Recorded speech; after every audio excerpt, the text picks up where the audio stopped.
In the early hours of May 16, a fire broke out at the BYD dealership in Qingkou Town, Minhou County, Fujian Province.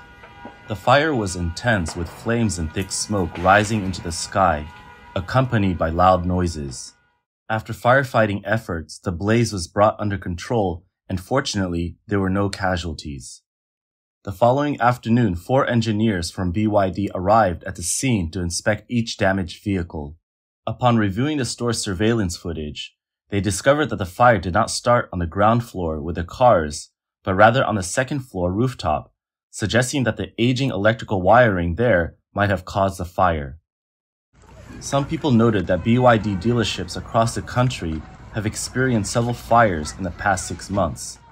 They questioned how quickly the wiring could have aged in this newly renovated Fuzhou dealership, and who should be held accountable for the quality of renovation. On the evening of May 18th, a fire broke out at a chemical fiber factory in Yunnan Village, Hanzhou, Fujian Province. The fire was fierce and thick smoke billowed from the scene. Videos circulating online show that around 7 p.m., a building near the highway caught fire. The flames were large, lighting up the night sky. At the scene, the sound of the wind was clearly audible, and many passersby were watching and taking photos. According to locals, the fire occurred at Hanzhou Qinggang Chemical Fiber. The factory building, 3 stories high, is located next to the highway, where traffic continued as usual. One person reported, "More than 30 fire trucks arrived, with many more on the way. I saw a lot of fire trucks on the highway. It was a huge fleet. The entire road was filled with fire trucks from various districts." This was a massive fire in Jingjiang City, Hanzhou Province. Dozens of fire trucks couldn't extinguish it for hours, and provincial leaders got involved. Even if there were casualties, the information would have been blocked. Another person revealed that due to the intensity of the fire, adjacent buildings also caught fire. A comment read, "They said 2 connected factories burned," and "I heard the 3rd one also caught fire," indicating that the fire spread to nearby factories. That evening, Hanzhou Fire Department issued a report stating that the burning material was chemical fiber raw materials and there were no casualties. Public records show that Hanzhou Qinggang Chemical Fiber was established on May 22, 2013. It is located in Yunnan Village and primarily engages in the production and sale of textured yarn, textile fabrics, light textile products, and raw materials, clothing, and chemical fibers. On May 16th, a fire broke out at a wholesale market in Liwan District, Guangzhou. Thick smoke billowed from the scene, trapping several people on the rooftop. Some people climbed over the railings to escape. The fire resulted in 1 death. Videos circulating online showed that the fire occurred near the 13 Factories area in Guangzhou at the Longcheng Apparel Trade Center. Thick smoke was seen rising from the building. Witnesses reported the fire was quite large and burned for about an hour. Video footage shows several people trapped on the rooftop, with some attempting to climb over the railings to escape, while firefighters were actively engaged in rescue operations. A female witness anxiously said, "They shouldn't run upwards, they should run downwards because the smoke rises." During the fire, the roads around the Longcheng Apparel Trade Center were closed. According to the Guangzhou Fire Rescue Brigade, they received the fire alarm at 9:32 a.m. on the 16th. They rescued 9 trapped individuals at the scene and found 1 missing person who showed no signs of life. The fire was extinguished by 11:40 a.m. The cause of the fire is under investigation. On May 17th, a sudden fire broke out on the top floor of a building in Beichang Shanying neighborhood, Kunming City, Yunnan Province. A family of 4 stood on the edge of the roof, holding their child and calling for help, attracting the attention of the public online. On May 18th, a fire occurred in a high-rise residential home in Wancheng District, Changsha City, Henan Province. The local street office reported that the fire was quickly extinguished, resulting in 2 deaths. The incident is still under investigation. On May 18th, Dongguan, Guangdong Province, a person posted a video showing a fire at the Eastern Venture building. When the fire truck arrived, it was blocked by a barrier and 2 men bent it to allow the fire truck to enter. The community staff responded that they were unclear about the barrier incident, but the fire had been extinguished with no casualties. On May 20th around 11 a.m., in the Bishui-Yuan Xili-He neighborhood of Luyang District, Hefei Anhui Province, an electric bike caught fire due to a battery self-combustion, producing thick smoke. 9 adjacent electric bicycles and the entire charging shed were burned. Fortunately, the security staff extinguished the fire before the fire truck arrived. On May 21st, a wax factory in Yuting Township, Qingkou County, Sujiazhuang, caught fire with smoke visible from several miles away. Local firefighters reported that the fire had been extinguished with no casualties. In recent years, China has experienced frequent fire accidents, drawing widespread attention. These fires have caused significant property damage, casualties, and severe ecological harm. Notably, since the beginning of 2024, there have been several major fire incidents in Guizhou, Sichuan, and Yunnan. The Chinese government often resorts to concealing the truth and controlling public opinion in response to these disasters, further fueling public dissatisfaction and skepticism. The exact time and location of the start of the fire remain unknown. It is only broadly known that it burned for about 12 days. On February 22nd, a brief report from the Chinese media claimed that the 221 forest fires in Guizhou had been extinguished. The authorities boasted about their efforts, involving 9,200 rescue personnel and mobilizing 15,000 volunteers. Satellite images show that the fire in Guizhou started at multiple points, covering half the province. The fire was truly alarming, covering an area larger than 2 Taiwans. Despite the widespread damage and displacement of people, there was no reporting on these aspects. In Guangxi, there were 22 fire points which authorities claim were extinguished by February 21st. Despite the continuous fires, these incidents did not trend on social media. Instead, Chinese media began reporting that society is once again brimming with optimism. In contrast, the media extensively covered the August 2023 wildfire in Hawaii, detailing its 4-day duration from August 8th to August 11th and the exact destruction of 2,207 buildings, with each victim being identified. In the case of the extensive fires in Guizhou that affects multiple provinces, details about the victims and extent of property damage are completely unknown. This lack of transparency has led to widespread frustration and a chilling sense of indifference among the public. Moreover, related topics are being suppressed. A person on X posted a video saying, "I hope everyone can share this. The Guizhou wildfire is being censored domestically, and there's no news at all. Please share it. Thank you." A Guizhou resident using the pseudonym Mr. Li told the Epoch Times reporters, "Perhaps because it was during the New Year period, the fire wasn't reported much. Currently, the fire situation is mainly shown in some videos taken by local villagers, which may have eventually caught the attention of some media." Following this, a forest fire broke out in Yangjiang County, Sichuan, on the evening of March 15th, quickly spreading and forming 3 fire sites. According to China News, the Sichuan Provincial Forest and Grassland Fire Prevention and Control Headquarters reported on the morning of March 20th that strong winds on the afternoon of the 19th had changed the fire situation. As of 6 a.m. on the 20th, there were no open flames at fire site number 1, but fire site number 2 and number 3 still had long fire lines and multiple ignition points. Video showed large fires burning in the forest around the 1,000-year-old Pamu Ling Monastery in Yangjiang County, with flames seemingly about to engulf the entire monastery, and the sky obscured by thick smoke. Several monks were seen praying in an open space outside the monastery, hoping the fire would not destroy it. Pamu Ling Monastery, a Kagyu school monastery of Tibetan Buddhism, is located in Dongga Mountain at an altitude of 4,120 meters.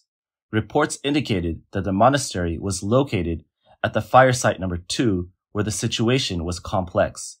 Hundreds of firefighters from Sichuan and Yunnan were working to extinguish the fires around the monastery. Videos also showed multiple houses in Jiaonibao village, Yajing County, being destroyed by the wildfires. One villager said that a dozen houses had been completely burned down.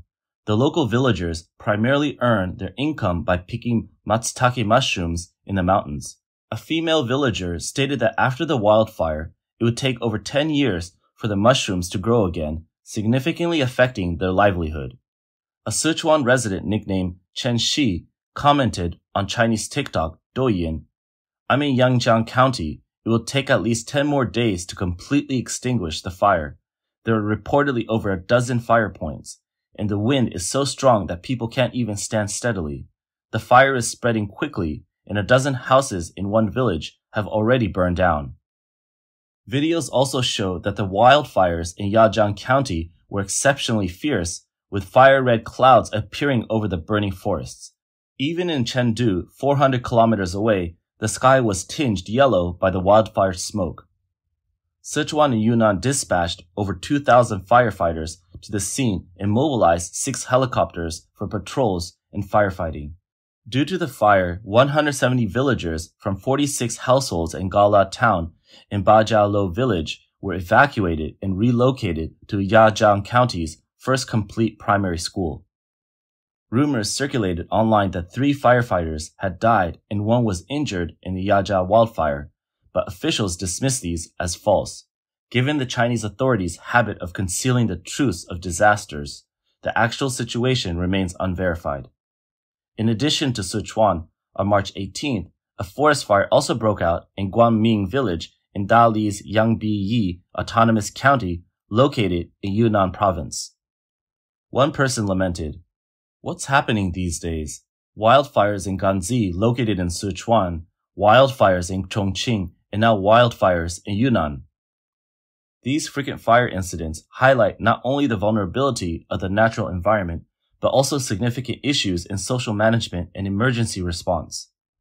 Why did wildfires break out so intensively in Guizhou, Sichuan, and Yunnan within such a short period? According to interviews within officials, several natural conditions contributed to the fires. In southwest Guizhou, temperatures were 2 degrees Celsius to 4 degrees Celsius higher than usual, and rainfall was 50% to 80% less. Additionally, the recent cold and snowy weather did not affect this region. There is dense surface vegetation, and due to forest closure and afforestation, the plant growth is rapid.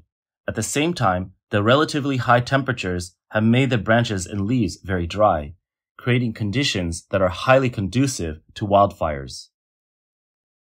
Officials explained that compared to the other forest fires, this series of wildfires in Guizhou had multiple dense ignition points, some close to residential areas.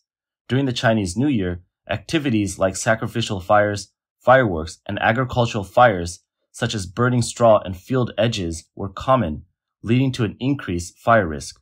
The official also mentioned, from a subjective perspective, complacency and a lack of awareness contributed to the problem. Some areas had a false sense of security and did not prepare adequately, resulting in poor implementation of fire prevention responsibilities. The response to sudden fire incidents in many places is severely lacking. Firefighting teams are poorly equipped, lack professional training, and have slow response times, allowing fires to spread rapidly and become difficult to control. The tragic wildfires in Guizhou are a typical example of inadequate emergency response. The Chinese Communist Party often adopts a strategy of concealment when dealing with sudden events like wildfires. By blocking information, spreading false propaganda, and shifting blame, they control public opinion and cover up the truth. The CCP exerts strict control over domestic media, preventing real information about fires and other disasters from being reported through official channels. News reports undergo rigorous censorship, with sensitive information being deleted or altered.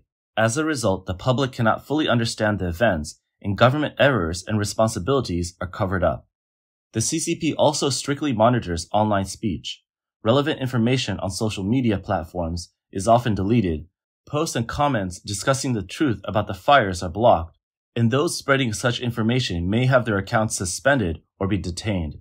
This information censorship creates an asymmetry of information, making it difficult for the public to obtain the truth. Following a fire, the CCP often uses the media to heavily promote the heroic deeds of quickly extinguishing the fire, downplaying the severity of the incident and the government's responsibility. Official reports are filled with descriptions of brave firefighters and rapid rescue actions, while avoiding the true causes and details of losses in relation to the fire. After a fire, the government quickly establishes heroic figures and publicizes their deeds to create a positive image. These promotions of heroic rescue efforts are another tactic of diverting public attention away from the causes of the fire and government failures. The CCP frequently shifts the blame to local governments or specific individuals, avoiding accountability at higher levels of leadership. Through this approach, the central government maintains its unblemished image while putting the faults on subordinate units or individuals. In many fires and other incidents, the central government and top leaders are often exempt from accountability. Through internal investigations and handling, responsibility is often dispersed or downplayed, allowing the mistakes and responsibilities of higher-level leaders to be covered up. This is a significant reason why China experiences frequent disasters. In contrast, Western countries generally have more transparent and effective mechanisms for responding to fires. In Western countries, the government usually releases detailed information quickly after a fire, including the cause, rescue progress, and losses. The public and media can freely access this information, ensuring the transparency of the event. Emergency response systems are also typically well developed. Firefighting teams are well equipped and professionally trained, enabling them to respond quickly to fire incidents. The government also promptly mobilizes various resources for rescue efforts, ensuring that fires can be controlled swiftly. In many Western countries, communities and the public have high levels of awareness and participation in the fire prevention. The government enhances public fire prevention awareness and skills through education and training. China politics commentator Zhang Feng discusses on his YouTube channel how the CCP has a set of regulations for reporting and investigating production safety accidents. These regulations categorize accidents into 4 levels based on the number of deaths: minor, relatively large, major, and very major. The death toll standards for these categories are less than 3, less than 10, less than 30, and more than 30, respectively. Based on the number of deaths, different government departments handle the investigation: provincial, municipal, and county levels for major accidents, and the state council for very major accidents, or those with more than 30 deaths. However, this investigation and handling regulation highlights a critical issue: the disregard for human life. Should the government's responsibility be linked to the number of lives lost? Does one life mean little to a high-level cadre, while the loss of 30 lives is enough to alert the central government? The bureaucratic system of the CCP is one of collusion, where each level of officials will actively conceal the actual death tolls to reduce their own responsibility and spare higher-level officials from embarrassment. Truly valuing every life would mean correcting relevant policies and management systems, thereby preventing similar accidents from causing greater casualties. In the film Schindler's List, the most iconic line is, "Whoever saves one life saves the world entirely." This spirit of humanitarian and faith-based redemption is precisely what is lacking in contemporary Chinese society.